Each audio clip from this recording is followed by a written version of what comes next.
Hi everyone, welcome to my channel if you're new here. Welcome back if you're a returning viewer subscriber. I just saw this massive fly and I was absolutely convinced it was a spider.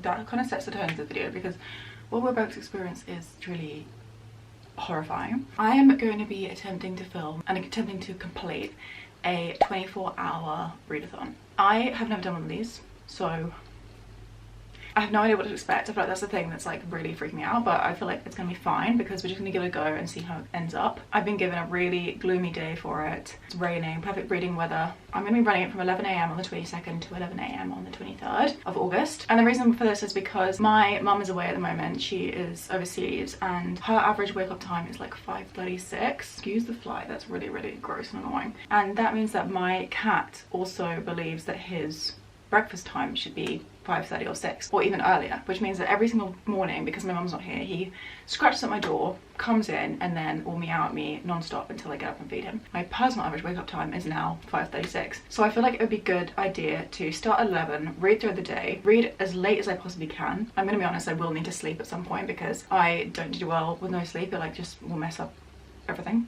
So I'm going to go to sleep probably like around midnight, sleep until like 5, wake up and then complete the readathon at 11, so I will have quite a good stretch of reading time in the morning as well. But we're going to start this in like 15 minutes, so I need to quickly run through kind of tentative TBR for this video. So the main book that I thought would be kind of fun to read is The Love Wager by Lynn Painter. I would love to complete this book. It's quite short, it's only 300 pages, and I've always got on really well with Lynn Painter's books. One fact about me is that I am a really slow reader. It might not seem like that, but I just dedicate like a lot of my time to reading. And this is partially because I have a form of dyslexia, which is this like processing disorder. No matter how much I try to improve my reading pace, it's never going to reach like a certain level. So I feel like if I focus on this book, I could definitely get it done within the time. We'll see how it goes. But I also feel like I read books a lot quicker, obviously, if I'm enjoying them, and because I've had a pretty good track record with Lynn Painter, I'm excited to read this book. If I finish that and feel like another novel, I might go for Switch and Saddle by Vada Sage, which is the second book in the Rebel Blue Ranch series. I liked book 1. I think I read it quite quickly. This one again is like 300 pages, another short little read. I'm not sure whether I'll get to that or not though, we'll see. If I feel like kind of switching up the format of what I'm reading, I'm in the middle of an audiobook called The Spell Shop. I've got 2 hours of that left, and then I think I should still have 10 hours of Spotify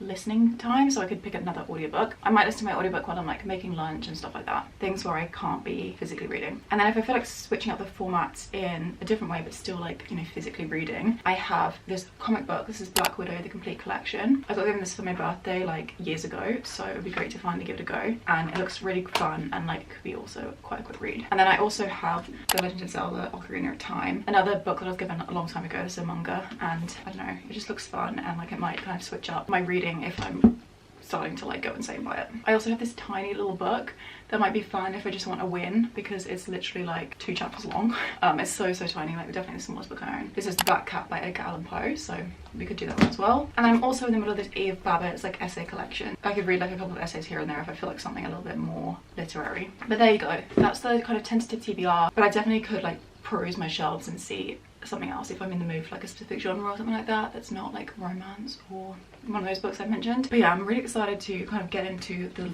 Love Wager. It's really funny because I woke up this morning at 5 AM to feed my cat. I was really craving like reading, and I was like, don't do that to yourself because you're gonna have to do it for 24 hours straight. Take the rest while you can. But yeah, it's 10:47. I think I'm gonna set the ambience. We're gonna light some candles and things like that to really get the reading vibe going. I might have to switch into my glasses at some point because I don't want to strain my eyes doing this. I'm excited to see what's ahead. Like I never time my reading, so I'm excited to see how much I can actually get through. And I'm in a really good place with reading. Like I've just been in a slump and I've come out the other side of it, and I'm like really excited to read. So that's a good like mindset to film to make fun of readathon in. I'm gonna go set things up, and then we're gonna get to reading The Love Wager by Lynn Painter. This really fun Spade Editors edition, by the way. It was an Asda exclusive. A portion of the proceeds went to breast cancer charities. After yet another disastrous date, Hallie Piper decides it's time to grow up. She gets a new apartment, a new haircut, and a new wardrobe.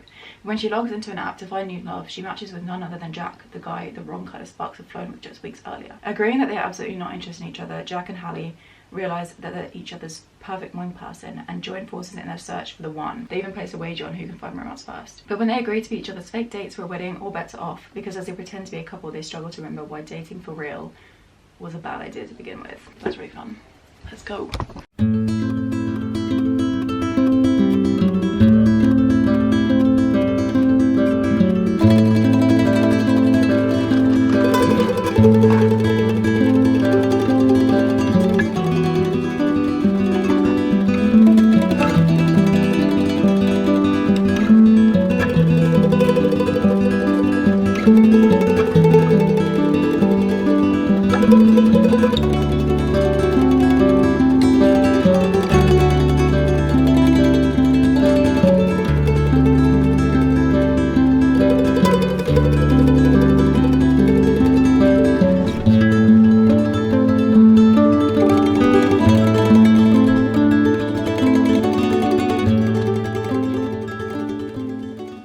reading for half an hour and I've only read like 28 pages or something. 28 pages, which I feel like is not brilliant, but getting into a book is like going to be the hardest part. So I feel like once I'm in the flow of things, I might start to pick up the pace a little bit. The only thing is my little brother is like playing music and singing, so the headphones are going on and we're going to keep reading and see how I go. But so far so good. Like, I love her writing. I don't know, I feel like I'm stumbling a little bit. I can't like get a consistent pace in my reading, but yeah, I feel like 28 pages, which means just under 60 pages in an hour, which is not terrible, but like, I don't know, I feel like I can do better than that. I need to get back to reading.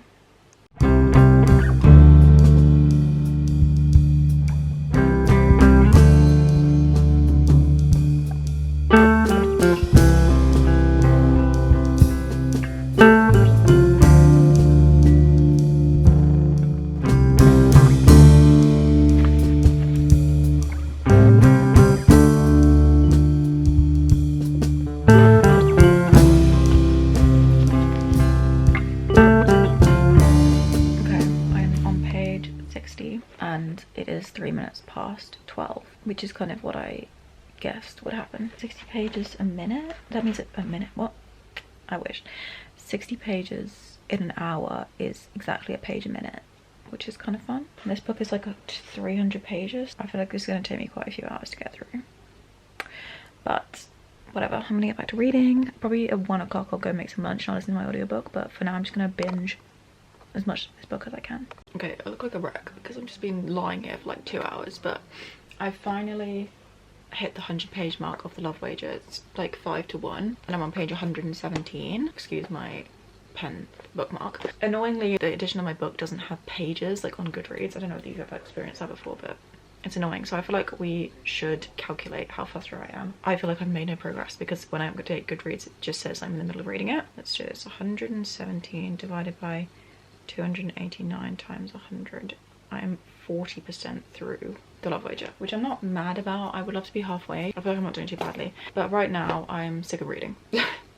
About an hour and 45 minutes into this, I was like, I would love to not be doing this right now. So what I'm gonna do is go and make some lunch. What I'm doing now, I'm gonna listen to my audiobook because I'm not sick of consuming a story. I'm sick of like physically reading. I'm gonna put the spell shop on. Like I said, I'm almost done with it. I have 2 hours 15 minutes, but I'm listening on 1.7 times speed or 1.8, so it should only take me like an hour and a half or something. But yeah, I'm gonna go make some lunch. I probably won't finish that because I'm not gonna spend that long making my lunch, but I don't know, maybe I'll listen while I'm eating it, and then as soon as I feel a bit more like regenerated, whatever, I will continue with The Love Wager. It is really good though. Like, if I was not enjoying this, I feel like it would have been a much bigger slog than it has been. It's fun and there's lots of banter between the main characters. You can tell that Jack, who's the male like love interest, he's down bad, and she's kind of like crazy and oblivious, but I feel like they're a really cute pair.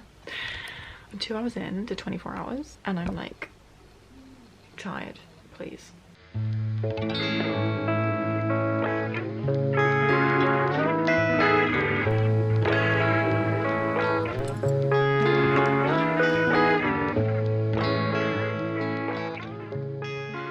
Read more of the audiobook than I thought I might have done. I think I only have like an hour left, 53 minutes left, which won't even be an hour because like I said, I'm listening to it at a faster speed. And while I did that, I made my lunch, I had it, and then I came up here and I started like annotating The Love Wager because I was doing it to begin with, and then I realized it was taking me so much time to like get my pens out and like do the annotating. So I just like took a pencil and was doing dots next to things I want to annotate, so I was just catching up a little bit on that. So far I already have a bunch of tabs, not that you can really see, but yeah. I think I'm in the mood right now to continue reading. We're about 21 hours into this. What? No, we're not. We're about 3 hours into this, which means we've got 21 hours left, and I feel like I'm in the mood to continue The Love Wager. I've been kind of thinking about it as I've been listening to the audiobook, which I feel like is a good sign. Probably sit in my bean bag, which is over here, and continue reading.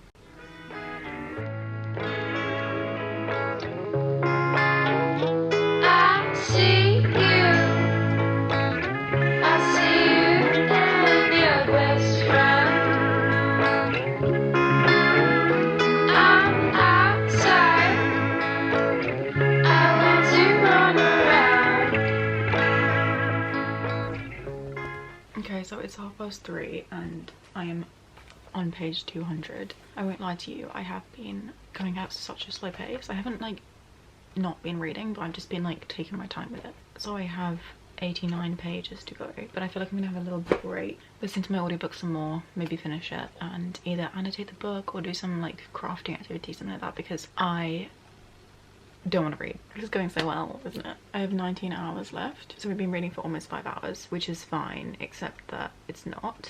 I'm gonna definitely switch up the format as soon as I'm done with this, as in like read. I'm thinking probably the Black Widow comic book. I'm a bit burnt out, you know. I don't ever read books in one setting, so it's just like a lot. If I did that challenge of reading like 200 pages a day, I would fail that so badly. Also, why is my chin red? I'm really tired anyways, so doing this on top of that is like part of it. But yeah, I'm gonna have a little break and then read the last 89 pages of this and switch on to something else. But for now,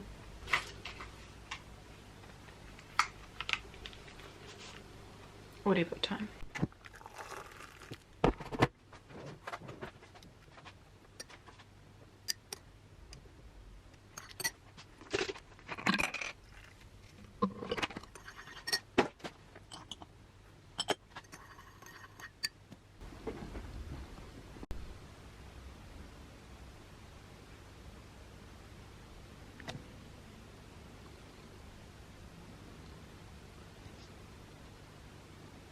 First book of the readathon. Great. First book of the readathon complete. It was like 3 hours of an audiobook that I was finishing off, but anyways, it still counts. Okay, I'm gonna count it. I'll talk to you about it later. First of all though, I'm sitting in a different location to try and inspire me to read the last 89 pages of this. I haven't given you any thoughts, but I'm really enjoying it. It's like a 4-star read right now, so I don't need motivation to read it, but I do need motivation to read, if that makes sense. But yeah, I feel like it's gonna be a good one, and I'm only kind of like making as much progress with it as I am because I'm enjoying it so much. If I was enjoying it less, then I feel like I'd be struggling more. Like I'd be struggling more if this book was bad, is what I'm trying to say. Anyway, I'm struggling. If that's not evident. I'm gonna go read the last 89 pages and then I'll probably chat to you about the spell shop and also about the love wager.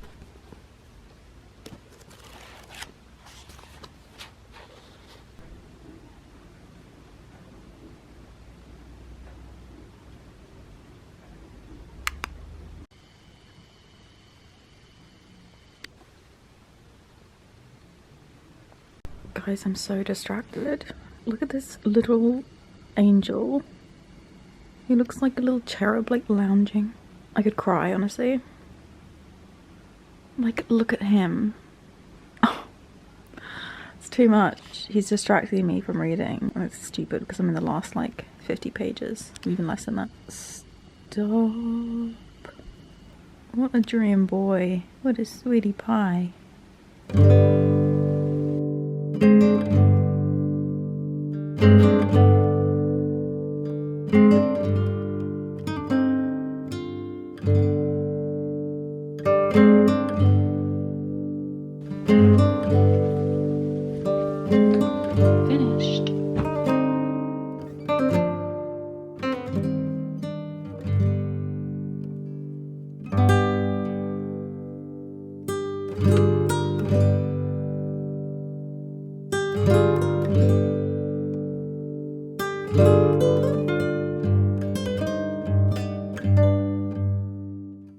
Okay besties, it is 9 o'clock, which means I have just under 14 hours left of the challenge to go. Like you saw, I finished the love wager, finished the spell shop, not in that order. I think I'm going to talk through my full thoughts on what I've read at the very end of this video, so I can give ratings and everything like that as well. So stay tuned if you want to hear my thoughts. Like you saw, I started reading this. I am, I think, like 60% through or something like that. There's 12 stories in here and I've read 7.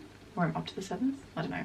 But yeah, I don't know how to feel about this. I feel like it's a bit tricky because I've never read a comic book before, as in one that I've like not just like flicked through. So this is kind of strange experience. I don't think I'm gonna rate it. But yeah, I like the kind of colours that are used. I think it's kind of fun. I love seeing Iron Man pop up because obviously this is Marvel and there are references still to the characters, but it's mostly just Black Widow. Although we do see Iron Man for like a little section of it, which is really fun. You can see him there on the back. I'm in my pajama top. I think I'm gonna finish this and then I think I'm going to reassess like how I'm feeling. I could read the little Edgar Allan Poe just because it's probably a bit spooky and I feel like it might keep me up a little bit. Could continue with this book, which is Summer Crossing by Truman Capote, another classic. I'm 30 pages into this, so not very far.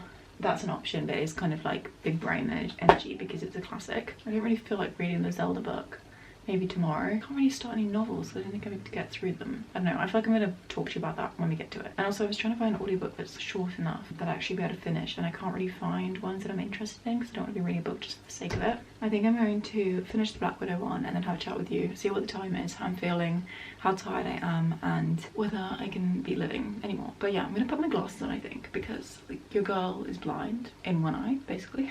I'm like severely short-sighted in this eye. My right eye's got pretty good vision. That's what we're gonna do. We're gonna read the rest of this. Not sure how long it'll take me, probably not too long because it's like mostly pictures, and then I'll check in later. I wanted to share this panel, I think it's hilarious. I've got eyes on Romanov lion, so they're trying to track her. It says, "No cat suit, but we've studied the body language you told us, how she takes her coffee, so they can tell it's her by the way she takes her coffee." This would literally only happen in a comic book.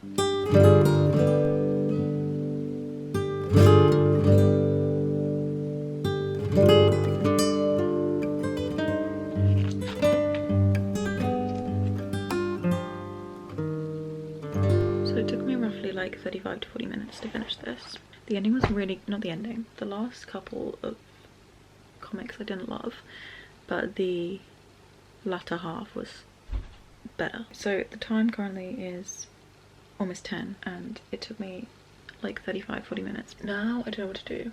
Do I read The Black Cat? Is that even on Goodreads? I feel like it might not be because it doesn't have a barcode. Black Cat. I mean, it's on here. But will I ever find my edition? I kind of doubt it. I guess I'll just have to put... Oh my gosh, no, it's here. It's here. I'm gonna mark it as want to read so I can return to it easier. Is it just me as Goodreads like slightly updated? I don't know. Anyways, do I want to read that? I don't know. I'm quite sleepy because 10 PM is my usual bedtime. I don't know, I think I might get under the covers. Is that a terrible idea? And then read The Black Cat. And hopefully it's scary and it keeps me up. I actually have no idea what it's about. Should we try and find a synopsis? The frightening tale of a murderer tormented by guilt over his terrible deeds. Do I want to be reading this? The narrator's admission that much of his bad behaviour and deranged thinking is a result of demon alcohol is possibly autobiographical. I mean, let me just have a look at my books. Okay, I'm now in, like, excuse how I look because it's just horrendous, but I feel like we passed that. I'm now in bed, taking my bra off. You know, where like the full works. So I'm gonna be reading this because I want to terrify myself. No, because I want to read this because I want to get like the level of books up that we've read. At the same time, like, would this be fun on like Halloween night or something? I'm so torn. Like, I don't know, I have kind of bad vibes about this. I think I'm gonna put this aside and then we will read.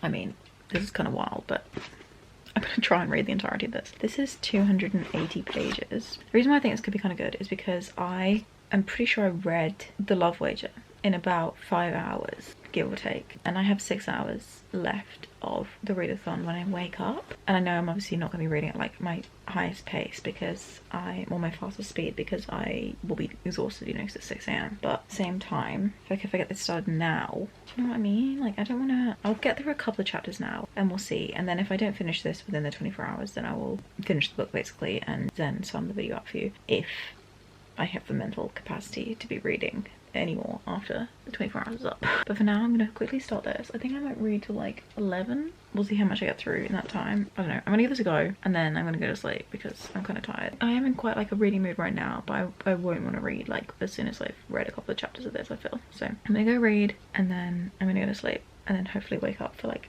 5:36 when my cat is inevitably scratching my door for breakfast. Let's go.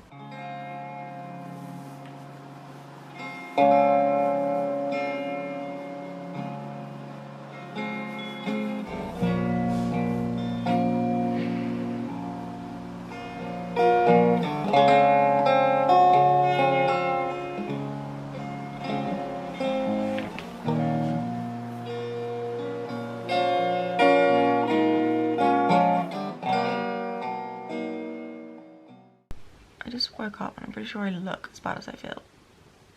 It's 6 AM. It's kind of semi-dark outside. You can't really see. I'm gonna go feed the cat and then I'm gonna go and, you've guessed it, read.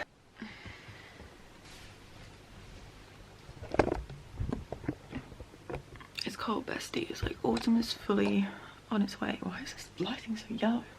Oh my god. I'm so tired.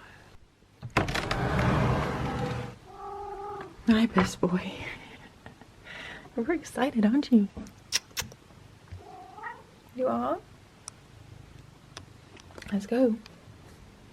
There you are. Would you like some Anil? Okay, let's get it for you then. Small man, constantly follow me.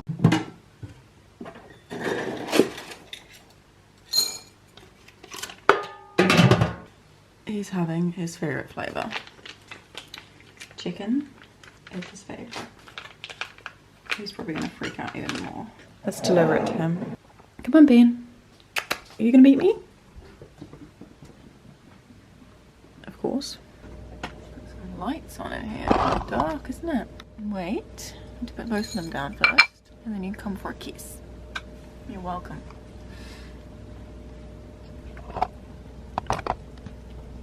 Sweetie pie. I think it's too early in the morning for a coffee, to be honest with you. So I think I'm gonna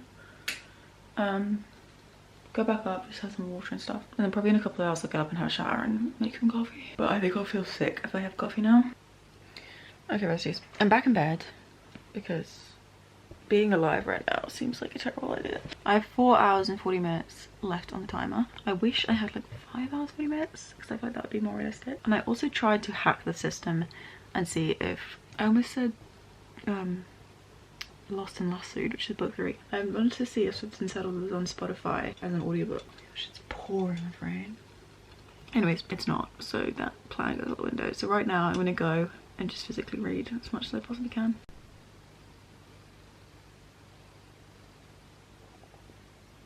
I've done something kind of bad and I've downloaded it on my Kindle. It had to happen. I hate reading from a paperback, you know, when you're about to crack the spine. 72 pages in, and that's when I decided to call it quits on the paperback. I'm not even a third of the way through. How long do you think that would be? Just over a quarter? I don't know. I can't do maths or anything like that. Besties, I can't even explain to you how much I do not want to be reading right now. I can't even begin. My cat is just sitting there staring at me like the judgment is real. I am over a third into this book now and I'm gonna go make myself a cup of coffee and some toast because I'll die. to put it lightly, I might pass away. I thought I would have like a second win this morning. I read like quite a few chapters and then I just hit a point where I'm like, I don't care. I don't want to be reading this. And it's not the book. It's not you, it's me. That's what I'm saying to the book. Should I be emptying the dishwasher? Yes. Great, it's not even on.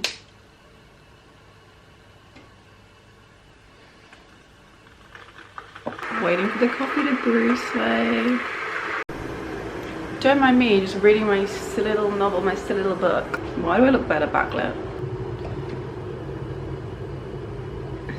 Not me genuinely debating whether I'm going to keep any of these clips in because of how horrendous I look. Chapter 13, let's go.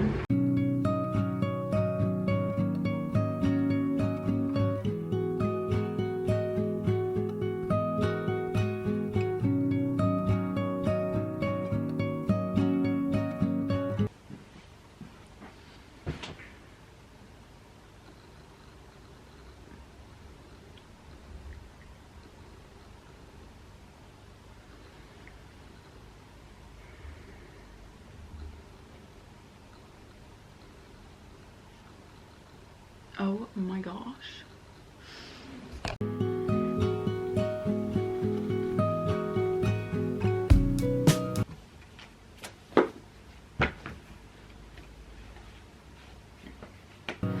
What's a movie with no ending?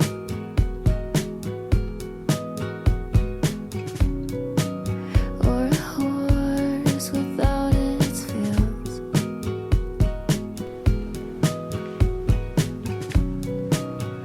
What's a car good for without an engine? Chapter 14. Let me just repeat that again. Chapter 14 was so good.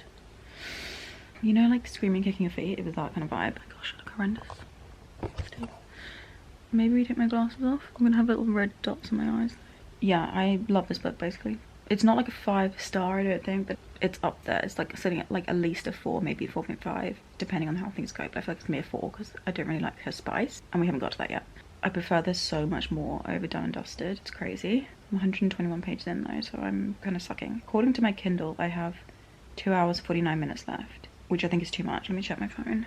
Yeah, I got 2 hours 19 minutes left of the readathon, so I don't think I'm going to finish in time. But no, I'm really enjoying it. I'm like tired of reading, but I'm not tired of the book. Basically, we're following this girl called Ada, and she comes to work on Rebel Blue Ranch, where the series is set, and she's working for Wes. He is doing this like renovation project on their old like ranch house. He's basically converting it into a kind of B&B place, like a guest house. My memory card just ran out of space because I've been yapping too much, but am I in focus?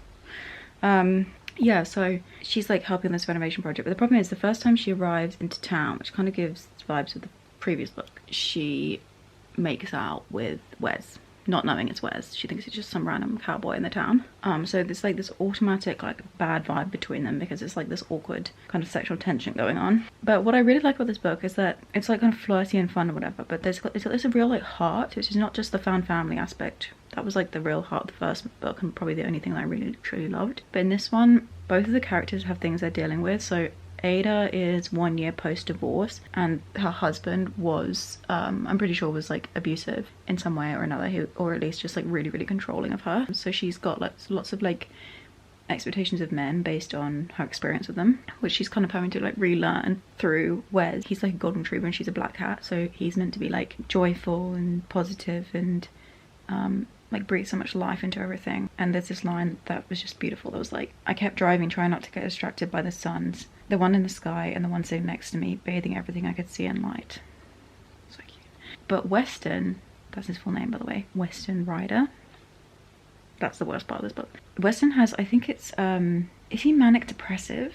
Am I getting that right? Let me see, I can search by words on Kindle. No, he's got a major depressive disorder, which means that he actually embraces his happiness because he's like always worried about being on the verge of like slipping into another like depressive episode, and he's on medication for that. He goes to therapy and everything like that, and it's something he's dealt with for a long time. But I love seeing that because there's this whole discussion of how like Ada's like surprised by the fact he has depression because of his like exterior. You don't need to look sad all the time or like be sad, you know, in public to like a random person in order to be suffering with depression. I really like that kind of like representation. There's also this really fun thing that's like Weston is not usually attracted to girls the way that his brother Gus and Gus's best friend Luke Brooks, who was in the first book, they're like playboys, you know, they just sleep around a bit, or they used to, whereas Weston is a bit more he's not attracted to every single person he sees. He's like a very attractive guy, so he gets lots of attention, but he finds very few people attractive. And I also really love that discussion because that's something like I'm personally kind of interested in, just because it kind of personally aligns with something about me. I'm not going to go into specifics, but like I just think that it's really cool seeing that written in this book, and not in a way that's like outwardly, I don't know, he's not like asexual or aromantic or whatever.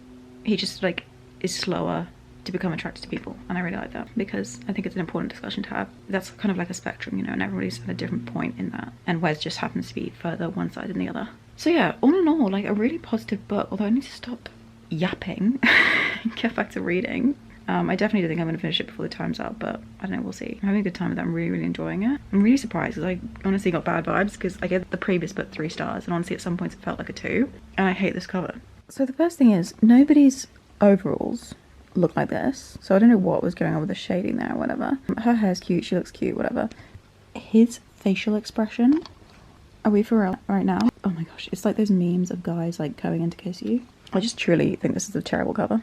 And I like the previous cover, and I do quite like book 3's cover from what I remember of it. This second one is a no, and I know lots of people love it, but I don't know, something, those couple of elements about it, and look at the hair on his hand. Oh. It's gross. I do not picture the characters looking like this at all. Her kind of slightly that way, but not even. Ada is 2nd generation immigrant from Greece, I believe, which is cool. I feel like that's kind of fun to be having, you know, set in the Wild West, and I wonder if that makes her view of their lifestyle different. Not just the fact that she's like a city girl or whatever, but the fact that she is not even from America, let alone from the Wild West. I could quite genuinely not make this up. Like, I feel like I'm on the verge of tears. I've given myself like 5 minutes to kind of recover a little bit, but I still good cry. I just filmed my final clip for this video, looked back at my camera roll, and it said there was a memory card error and said that my last 4 files had been corrupted. So I immediately like put the memory card in the computer, and I have these files on there. They're like from ages ago when I was talking about the book downstairs. So I've lost my clip of the timer like ending and me having completed the 24-hour readathon. I mean, at least I've got some of the footage. I've got a majority of it, but like the bit like to prove that I'd done the 24 hours, the footage doesn't exist, which I don't understand because that memory card was completely healthy and fine, and it filmed those first clips completely fine as well. Anyways, I'm gonna go and cry. No, I'm gonna go and take some time off from reading basically, and I'm gonna talk to you about my full thoughts of the book, or the books that I read. Maybe tomorrow morning. I've read to like 75% of the way through Done and Dusted, so I still have 60 pages left, 50-60 pages left. So I'm gonna read that tonight, like at my own pace, because I've got things to be doing today other than reading for another 24 hours. Probably wrap this video up tomorrow so I can get it up for tomorrow as well, but oh my gosh, like, you had one job, oh my god. Like I said, it could be worse. I could have lost the entire thing, but I'm just still mad about it. Anyways, I'm gonna go and do things other than reading to take my mind off it and to give my eyes a rest. I've woken up to a seriously rainy day. You guys should know whenever I film in this room that it means the lighting's really bad, but it's currently like, you know, non-stop raining. And one of those days when it's not going to stop raining the entire day. It's already flooding outside and stuff like that, and it's only like 10 AM. But I've been up for a while. I've just been kind of slowly getting ready. My mum comes home today. She's been away for 2.5 weeks. I've been kind of prepping the house for her. But I did want to run through the books that I read in the readathon, because obviously we're done with that. I'm feeling the effects of it. I have big bad in my eyes and stuff like that, but it's okay. I did finish Swift and Saddle, so I thought it was about time that I kind of like wrapped this up and actually put the video up for you, because it is Saturday, so hopefully I can get this up this evening, because I'm missing my 10 AM, my usual 10 AM time, but I'll either get up this evening or tomorrow. But let's go through the books that I read. So I managed to get to 4 books in the readathon, which I am really happy with, like that I got to like 2 novels, you know. But the first one I finished was The Spell Shop by Sarah Beth Durst. This is a book that I had been reading on audio. We're following this girl called Keela. She's a librarian, and one day the big city she works in, the library actually burns down, and she moves to this island where she actually originally grew up. When she moves there with her sentient spider plant, it's kind of crazy, called Kaz, and they start this new life on this island. This is a cozy fantasy book, so there's not very high stakes, but there is quite a like significant plot. This is one of those books I loved the vibe of to begin with. I loved Keela's character. I thought she was wonderful, and I loved how she was so introverted to the point where she was incredibly awkward around people because she'd never interacted with anybody in the library. She just like did her scholarly work basically, and she gets to this island and she's forced to interact with people in order to make a life for herself there. I really like Kaz. I thought it was a really fun character. The audiobook was amazing. The narrator was fantastic. She felt like she was like a Disney princess. She was just so good at putting on the voices for the different characters and things like that. I really enjoyed that a lot. It also had really nice representation, good themes and things like that. But the kind of magical coziness of the book I felt like dropped off honestly quite quickly into it, like a third of the way through. And I feel like that's when like it went from like probably like a 4.5 star rating down to a 3. And that's what I settled on by the end of the book. I just kind of wanted it over by a point which is terrible to say, and I don't know.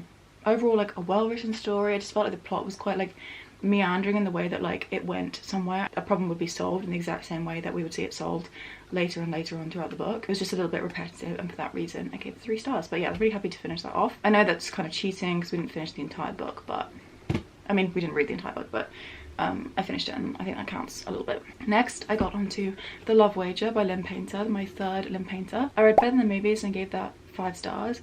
I read Mr. Wrong Number, I gave that 4 stars, and I read this one and I gave this another 4. Although having said that, this is probably my least favourite of the ones I've read from her so far. This is the kind of companion sequel to Mr. Wrong Number. Mr. Wrong Number was hilarious, like every single part of it. My cat is just staring at me.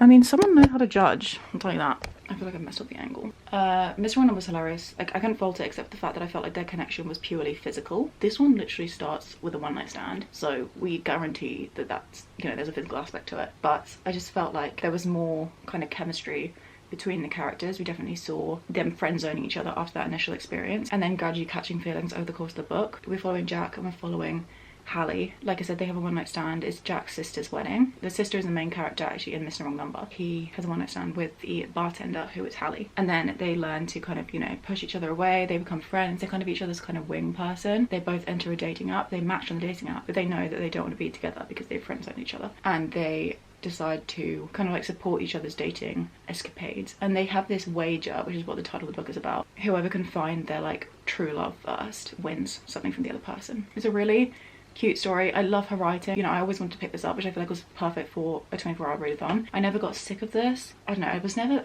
absolutely obsessed, and I feel like that's why it's like such a really comfortable 4-star read for me. But I definitely recommend this, and I know for a fact that for some people this is like their favourite Then Painter, so definitely give it a go if you're interested at all. It's a really fun, light-hearted book, lots of humour, lots of pop culture references, but done in a really kind of tasteful way that just makes the book feel really realistic. But yeah, 4 stars to Love Wager. Hello Winnie, my best friend. Oh, he's being really friendly. He's being so friendly. Okay, next I finished Black Widow, the complete collection. My first kind of like foray into comic books, which was really, really fun. I loved the art style. I loved consuming a story, but mostly through the pictures. I thought this was well written. It was really fun. Like I said, this is a complete collection, so there are some stories that I definitely preferred over others, some storylines. But yeah, overall, just like a fun experience. I didn't rate this. I just haven't read comic books. I feel like if I had read a few of them, I might know where this one kind of sits. But I enjoyed my experience with it. I didn't get bored. I liked it. I found it entertaining the whole way through, and I think that was because I could kind of appreciate the art as well as the story. But as far as comic book, oh my gosh, look at this. Winnie. He's really creeping. As far as comic books go, I feel like this one was good but not like great. So I don't know, I'm intrigued to pick up more of these. They are very expensive. That's the one thing that's kind of putting me off. Someone was actually gifted from my brother. Fun experience. I don't really know how to feel, but it was a good time. In conclusion. And then the last book that I managed to get to in the readathon, I mean, I didn't finish it. I got to like 3/4 of the way through, but I really wanted to speak about my thoughts because I love this book and it's such a surprise. Okay, let me tell you the situation. So Swift and Saddle is the second book in the Rebel Blue Ranch series. Book 1, done and dusted. I gave a 3-star. Honestly, at points it was like a 2.5. I actually think I did weigh up between a 2.5 and a 3-star rating at the end of that one. I really didn't enjoy some parts of it. Like, I actually disliked some parts, but then there were some really kind of cute, heartfelt, like one-liners. I really didn't know how to feel. So picking up this book, I honestly had low expectations, and I don't think I know I would have continued the series, but I reckon I would have probably bought it on Kindle and then maybe bought the physical copy if I loved it. But actually, Abigail gifted me this one. I'm not gonna lie, when she gifted me, I was like, that's kind of a crazy gift to give someone, because she knows that I didn't love the first book, and like it's a bit of a risk that like I might unhaul the gift she gave me, which I hate doing obviously because I don't like getting rid of things that people give me. I love this, and it's never being unhauled, or at least not for like the next like 5-10 years. Swift and Saddled is a 4.5-star read for me, and it's just crazy to me that like a book that I thought would be like either on par with the first book, potentially even worse, was so much better. Probably it's partially because Done and Dusted was Lila Sage's debut, but I just loved the storyline. I think that the characters really worked well for me. I know it's a really popular thing for people to say that they really relate to a character. I don't personally ever have that experience, and I think genuinely for like the first time in my entire life, I related to so many aspects of one of my main characters. I think I told you about the synopsis a little bit, but we're following this girl called Ada. Why did I feel like I was lying there? Is hired by this guy Weston, or known as Wes, to do up this part of the ranch, to convert into like a B&B, like guest house kind of situation. Weston is like as close to me as I think I've ever read, which is just wild. And not in like specific moments, but like in his character, like who he is, his nature. He's very kind of layered, complex character. I really enjoyed that about him. He's like the middle child. He has this like caring nature. He wants to see other people thrive, and that means that he's put his own life aside a little bit to support other people, particularly his siblings. And I loved the kind of middle child aspect and like the kind of like undying love you have with these people. There was this line that was talking about like how he didn't regret anything where he put himself to the edge if he was then doing it to support other people, and I just felt that kind of like rang true for me. The other thing is he struggles with his mental health, and there are several moments throughout this that we talk about that. He never has like an episode through this, but it is definitely an aspect of who he is, and I really liked seeing that done in such like in a normalized way, but also a way that like was something that he did deal with. There's also this bit where his sister Emmy goes up to Ada and says, don't be something temporary, because he's not looking for something temporary, it will break his heart. And I just loved, you know, that part about him. I don't know, just everything about him was like me, but me if I was like a hot cowboy living in the Wild West. I really connected to it. I think that was the thing. I think this book was perfect for me. I don't think objectively this book is like a fantastic book. It delivered what it meant to. I kind of had that first feeling. I know like when I checked in with you initially I didn't, but it's a 4.5 because the spice just always gets me down, which is stupid of me to pick up a book that's like openly spicy and then to like dislike how much spice there is or like the way that the spice is done and stuff like that. But yeah, I don't love that. I don't know, they could write those scenes. I think those scenes are important. I think they are valid, but I think they could be written in a different way. Does that make sense? I definitely felt the connection between the characters, which is important for me with spice. I don't know. And the other thing is that the first part, like the characters meet by Ada like working in the bar, which belongs to the main character in the first book, and she actually ends up making out with Wes before she knows who he is, that he's her boss in this project. And I feel like that seems really, really unrealistic as well. Like they just go from like having like a slight crush on someone or like thinking someone's attractive in a bar to then full on making out to the point where like they're about to sleep with each other. I just think that like, and they were doing it in like the corridor of the bar as well. I thought it was kind of wild, but other than those aspects, like I thought this was great. Definitely not for everybody, but just for me, and I loved it. I can't wait to kind of reread it in the future at some point and annotate it, because I didn't annotate it because I obviously thought that I was gonna hate it. So there we go. Those are the 4 books that I got to in the month. No, what the heck? In 24-hour readathon. I'm actually sitting at like 8 books completed at this current stage, and we've still got like a couple of days left in the month, so I feel like I could get another 1 or 2 in there as well. I've honestly like doubled how much I usually get through, which is wild, and I know that partially this is to do with the readathon. I've also just had a really good reading month. But yeah, thank you so much for watching this video. Thank you for morally supporting me while I went on this endeavour. I've never done anything like this before, but I don't know, it felt way more manageable than I thought it might have done. I feel like it could have been so much worse if I hadn't slept. That would just been the biggest no. But also I picked up books that I enjoyed. Like I'm really lucky about that. I definitely would have DNF'd things if I was having a really rough time with them. Having a 4 and a 4.5 in 24-hour readathon I feel like was really important in making this work and making it like a successful thing, because I do think it was a success. I don't know about you, but yeah, I definitely will do one of these in the future. I need to think about what I want to read, and I also need to replenish my romance TBR. Thank you so much for watching this video. Thank you so much for being here and spending time with me. Sending my love to you from here to wherever you may be in the world. And I'll see you very soon, in literally a couple of days, for my September TBR. I'm so excited for the TBR jar video. But yeah, until then, subscribe if you want to stick around. Give us a thumbs up if you liked it. Happy reading. Good luck if you ever embark on this challenge, because it's crazy. It's crazy what we do to ourselves, but I did it for you, so hopefully you appreciate it. Bye bye.